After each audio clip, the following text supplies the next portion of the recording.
자, 요게 중요한 기사입니다. 요게 14년 기사인데요. 나해 이사금 14년. 요게 기원 후 209년이고요.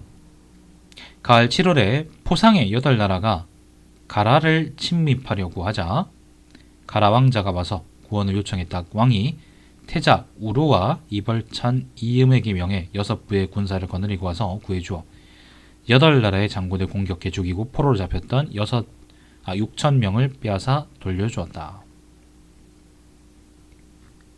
요게 바로 이제 포상팔국의 난입니다. 포상팔국의 난. 역사적으로 포상팔국의 난이라 부르는 건데, 일단 설명을 한번 드릴게요. 가라라 그러죠. 가라라는 게 사실 가야를 의미하거든요. 가야, 가라, 뭐 이렇게 여러 가지로 쓰더라고. 가라는 여기서 아마 가라 자체가 여러 개가 있지만 여기서 아마 이제 금관가야를 의미하는 것 같아요. 김해. 그러니까 여기서 얘기하는 거는 포상의 8나라가 가라를 침입하려고 하자라 그랬으니까 포상의 8나라는 어디냐? 아마도 중간에 여기 진주, 하동, 사천 요 지역에 있던 나라들 있죠. 그죠? 요 지역에 있던 서부 지역 가야들 혹은 멀리 본다 그러면 저기 나주까지 보기도 하고요. 아무튼 여기 변진 지역, 서부 지역 가야들이 합세해가지고 같이 김해의 금관가야를 공격하려고 했다 라고 보는 게 일반적이고요.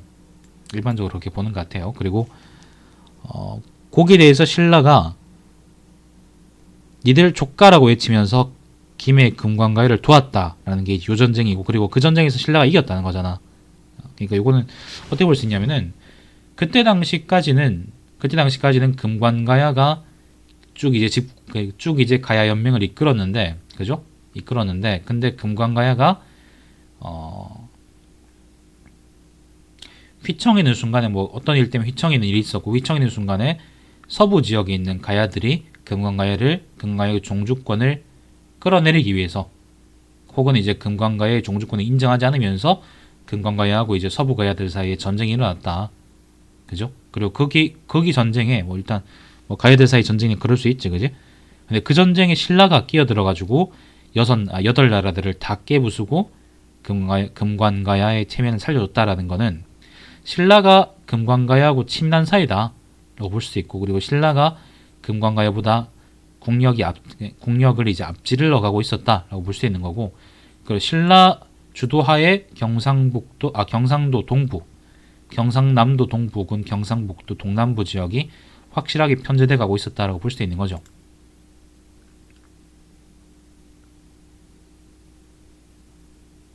근데 이런 설도 있습니다. 그 하만이라는 곳이 있어요. 하만. 여기 지금 의령이고 여기가 하만이네. 여기가 하만이네. 하만에 이제 아라가야라고 있는데, 아라가야. 혹시 이제 그러니까 여기서 얘기하는 가라라는 게 금관가야가 얘기하는 게 아니라, 금관가야를 얘기하는 게 아니라 하만에 있는 아라가야를 얘기하는 거다. 그래서 이제 여기 서쪽에 있는 가야가 여기 하만에 있는 아라가야를 공격하려는 거다라고 하기도 하는데, 근데 문화상으로 사실 하만에 있는 아라가야는 서부 변진 국가들하고 또 같은 문화권으로 보기 때문에 이건 아마 그게 아닐 거다라고 생각을 해요. 아마 금관가야로 보거든요. 그렇기 때문에 예를 들면 이제 변진 서부 제국들 사이에 일종의 내전 때문에 신라가 거기 끼어들었다라고 보기에는 우리가 문제가 있기 때문에 신라하고 꾸준히 이제 교류가 있었던 동부의 금관가야로 그걸 보는 게 맞지 않겠나 싶고요. 그러면은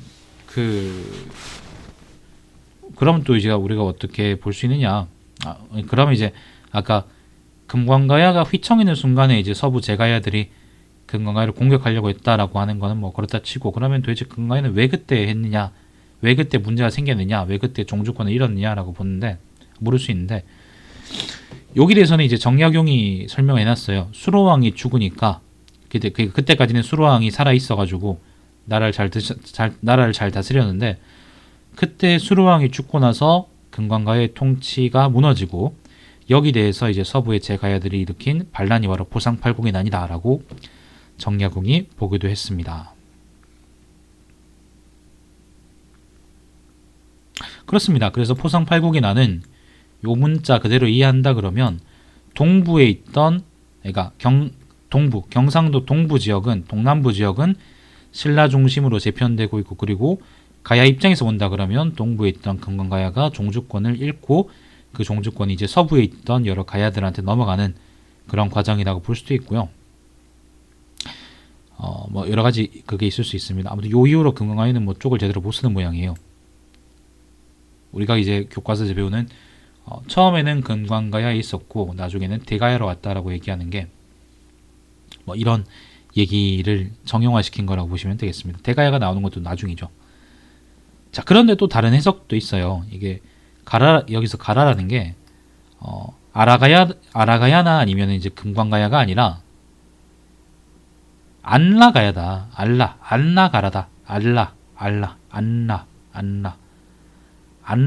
안라가라라는 게 정확히 어디였더라? 여기 하만이 아니고 이제 여기 어디 있던 여기 어디 있던 가야거든요. 잘 기억이 안 나네.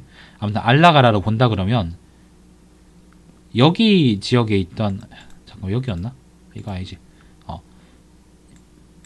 알라가라로 만약에 본다 그러면 이 알라가라가 언제 많이 나오냐면 이제 일본서기에 나오거든요. 일본서기에 백제 성왕 제위기 그러니까 5세기에서 6세기쯤에 알라가라가 많이 나와요. 그래서 그때 일본서기의 임날본부를 일본서기에 보면 임날본부를 알라가라가 주도하는 것처럼 나오는데 그때 백제 성왕이 끼어들어가지고 이걸 차로 이제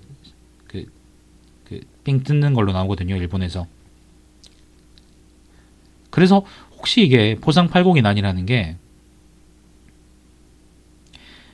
5세기에서 6세기쯤에 있던 사건이 아니었나. 그렇게 해서 제가야에 대해서 백제하고 신라가 서로 종주권을 행사하려고 하는데 그 사이에 터진 전쟁이 바로 포상팔국의 난이라는 걸로 삼국사기에 적혀 있는 게 아닌가 싶어요. 그러니까 이런 시각은 뭐냐면 이게 세 번째 시각인데 세 번째 시각은 뭐냐면은 포상팔국의 난 자체가 터진 게 요때 그러니까 3세기쯤이 아니라 5에서 6세기 사이쯤이고 그때 바로 여기 가야 중간 서부 제가야에 대한 백제하고 신라 사이의 종주권 싸움이 아니었을까라고 보는 거죠. 바로 그런 세 가지 시각들이 있습니다. 첫 번째는 금관가야에 대한 거다. 두 번째는 아라가야에 대한 것이다.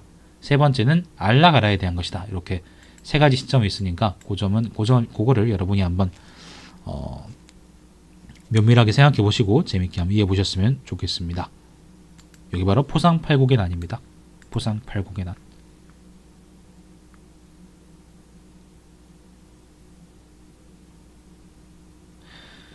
저게 바로 209년의 기록이고요. 자, 계속 읽어보죠. 자, 15년입니다. 나해 이사금